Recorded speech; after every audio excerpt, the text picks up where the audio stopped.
Programang ito ay rated SPG. Striktong patnubay at gabay ng magulang ang kailangan. Maaaring may masiselang tema, lengguwahe, karahasan, sexual, horror o droga na hindi angkop sa mga...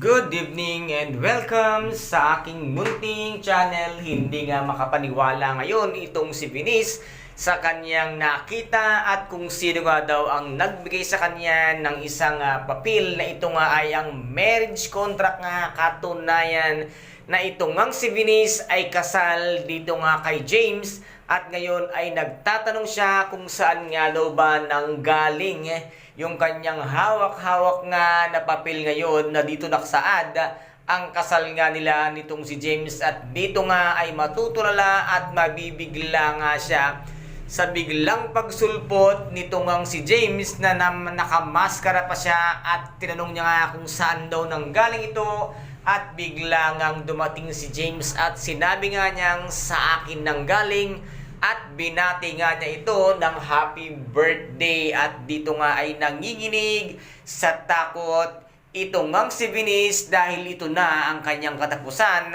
ng kanyang pagmamaldita dahil ito na rin ang katapusan nitong ngang si Vivian at ng kanyang isang anak na ngayon na nga maibubunyag ang lahat ng katotohanang tinatago nitong ngang si Vinis at dito ay binati siya ng happy birthday at sinabi nga dito ni James na nandito na ako, nagbabalik ang iyong legal husband na siyang ikinagulat ng lahat at nasabi nga ni James na ang laki na ng pinagbago mo, wow ha, at dito kaya ano ngayon ang gagawin nito ngang si God ngayon ngang mabubuking at mabubunyag na ang katotohanan na pinakatatago-tago nito ngang si Vinis at ni Vivian. Kaya guys, ito po ang ating pakaaabangan sa nalalapit na pagtatapos nito ngang May Ilongga Girl. Kung nagustuhan po ninyo ang aking videos for today, paki-subscribe na lamang po ng aking channel, paki-like and share para maging update kayo sa lahat ng gagawin kong videos. Maraming salamat po. Ingat.